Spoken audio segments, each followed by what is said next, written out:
Something has taken the snare. That's not how I left it at all. I've got it, I've got it. It's a hare. It's a hare. That is a decent meal. Happy days.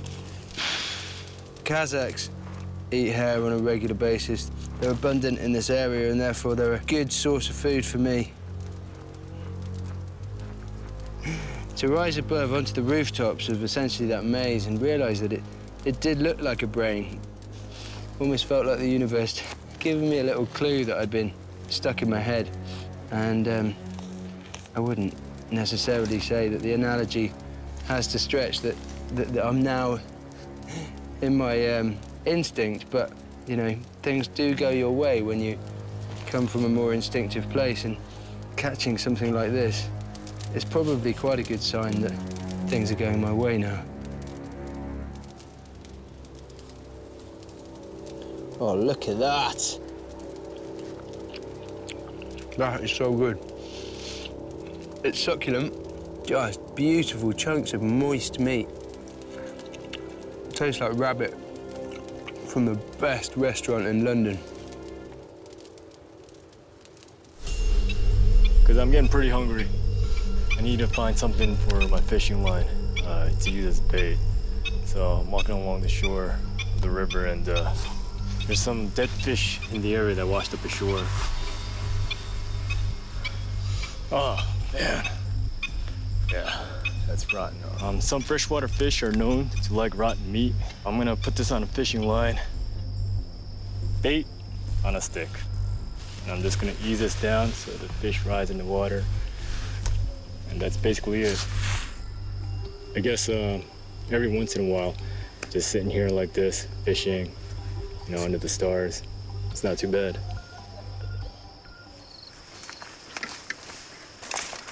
I'm gonna go check on my fishing line. Hopefully something got the bait. Oh! Catfish! Oh, look at this thing! This thing is huge. I have to say the environment was playing in my favor tonight, so I'm very thankful. Now that I think about Ed, he probably doesn't have one of these. Ha ha, Ed! Look what I got. So I'll just set reeds on top of the fire, just like so. Got a piece of meat here, and just lay them on the reed. Yeah, it looks cooked all right. Oh, God, I can't wait for this.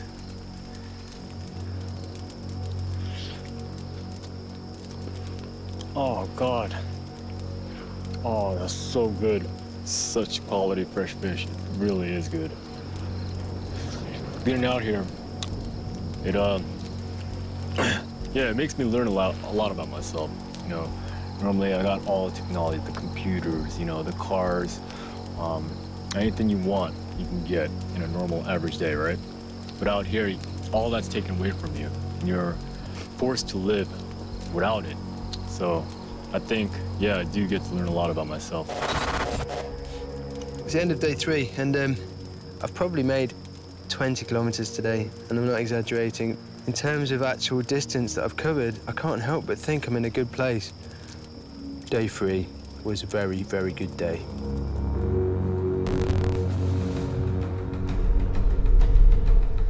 Morning. It's not really that bad, is it, when you can start the day in a survival race with meat this good. My plan today is to take advantage of everything that I've managed to shift yesterday. That good night's sleep, the fire, the renewed energy that I've got. Smash today, make as much distance as possible. And I'm gonna win this race. The main tracking system is showing that Ed is making really good progress. And he's pushing well ahead of Ken. Ken, he's been static for a lot longer than I expected. There's all kinds of resources down there, so he could be building a boat, a raft, something like that. There's a river. I think this is a camel hide. I think this is an area where carcasses have been left for the wolves. Local Kazakhs who've got livestock in the area. They are known to kill carcasses, skin them, and then leave them as lure for wolves. And then obviously when the wolves come, they lay in waiting with rifles and shoot them. Just wondering whether I could make some sort of boat. That river water is flowing fast. If I can use that to propel me, not only will it be a lot easier, but it will be significantly faster. The simplest I can think of is using the animal hides and the reeds, making a donut, stretching hide underneath, and literally flat-bottom boat, making progress down the river. The great thing about these reeds is they're a bit like bamboo, and between the nodes they've got pockets of air, so essentially they act as little floats. I'm going to make 2 concentric circles. In between the 2 rings, I'm going to lay the rushes, and they're just going to build up until they form a big ring, and then going to lash them together with some of the bark. And fingers crossed, I should have the structure, the rigidity of a boat. I'm going to bundle it all together so that this won't fall apart, make that hide as taut as a drum, flip it over, put it in the water. I've got myself a boat. In order to build my boat, I'll get a bunch of reeds together, wrap this around, and tie them off. The tough part about this is keeping all the reeds together, and it's got to be lashed correctly for it to be pretty solid. I mean, if it falls apart, I'll be basically swimming downriver for kilometers and kilometers. But basically, I'll sit in the middle, just like so. And I'm gonna have to layer it a little more.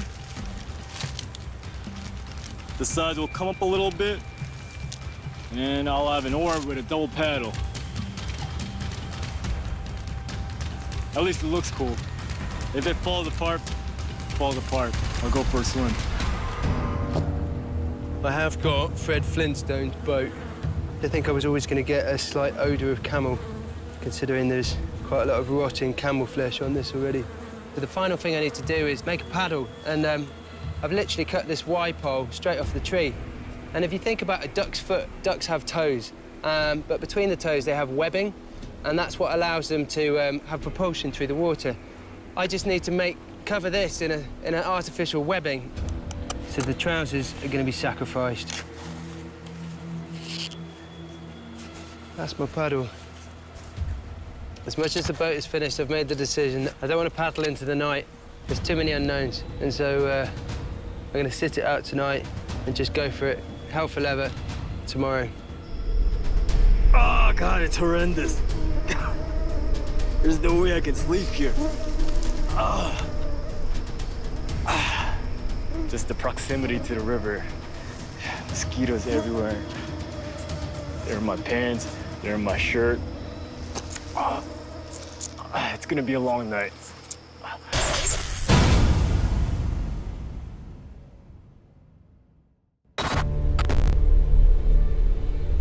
That is a meat donut.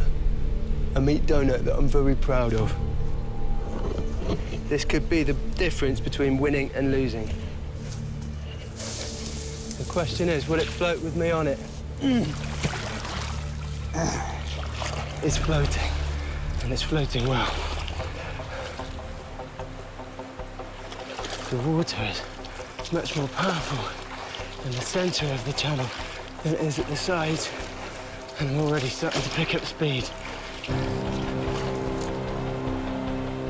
It would appear, looking at the trackers, that Ed is playing Ken at his own game. It seems that he's taken to the river, he's taken to the river early. Now, these I could definitely use as a paddle. Basically, it'll just be a stick with 2 scapulas on each end. My paddle's coming along nicely. Really nice weight. I think the length is good. This feels sturdy. I'm ready to go. It took me a very long time to build this boat. For all I know, maybe Eddie's still at the canyons, maybe he's at the finish line. I don't know. It was a risk I was willing to take. All right, here we go. I know you can do this. I know you can float. I've not tested it before, but I have faith.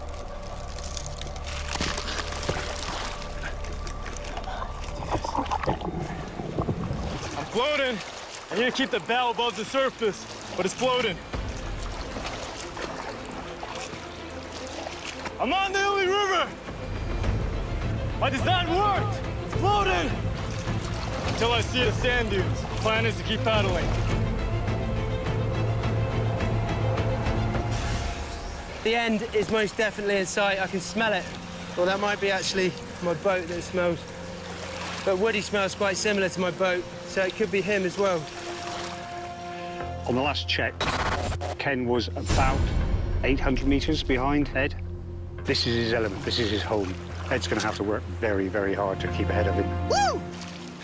If the brain-like maze represented me being stuck in my head and my frustrations and conflicts, then going with the flow of this river, it represents not getting angry at stuff, accepting what is, smiling and enjoying it, I think. I can see something on the water. I think that might be Ken. Is that Ed? I think I see him in the far distance. It's gotta be him. He's ahead of me.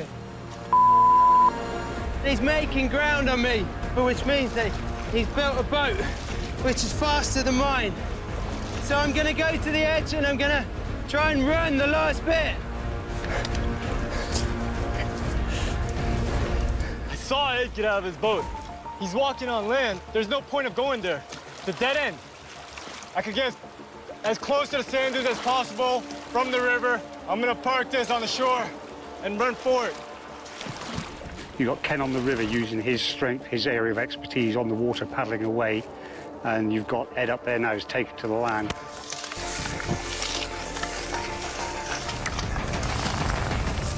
A lot of these riverbanks have very dense reed beds.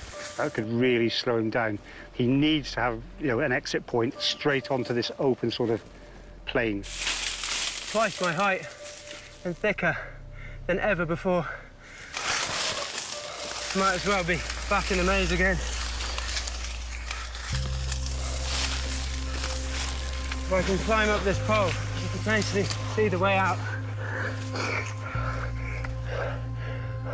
This goes on for miles. Don't think we can get out that way. Let's go back to the river.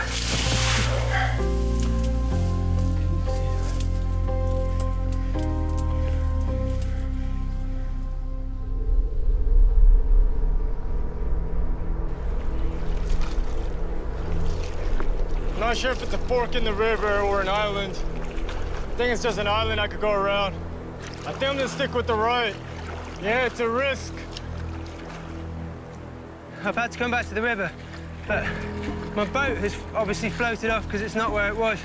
Therefore, I've got no option but to walk down the edge of the river. This race is already lost, isn't it? I need to stretch out the gap between me and Ed. I don't like winning by a few seconds. There's a path. I'm off the river. I just need to find the sand dune. My mouth is utterly dry. My legs are heavy. There's a good 8 or 9 kilometres left to go to the sand dunes, which are right over here. And it's about 35, 38 degrees now. I think I see the sand dunes. Coming up, 12 o'clock.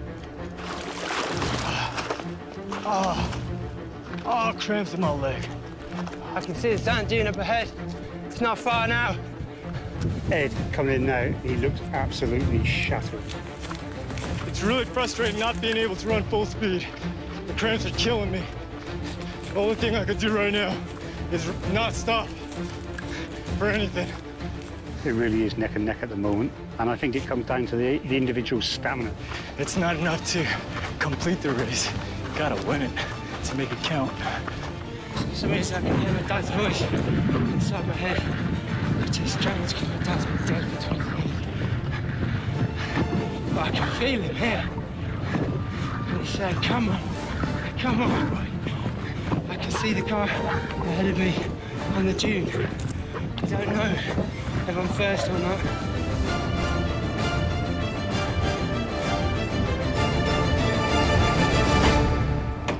Congratulations, mate. How do you think you've done? I don't know. Have a look behind you. The 2 specks out there. Yeah? That's Ken. Congratulations, pal. You're first man out. Thank you, buddy. Well done, mate. Oh, brilliant effort. I need some water. I need some Get water. that down there. I think to snatch victory from the jaws of defeat like that, I was just thinking about my family, bizarrely. I was just thinking how much I love them and how much I didn't want to give up. Because I knew I'd lost, because I saw Ken go past me, and I just wanted to keep going and not give up. I'm shattered. I'm absolutely shattered. Well, I didn't expect to win. But yeah, you could say that means quite a lot.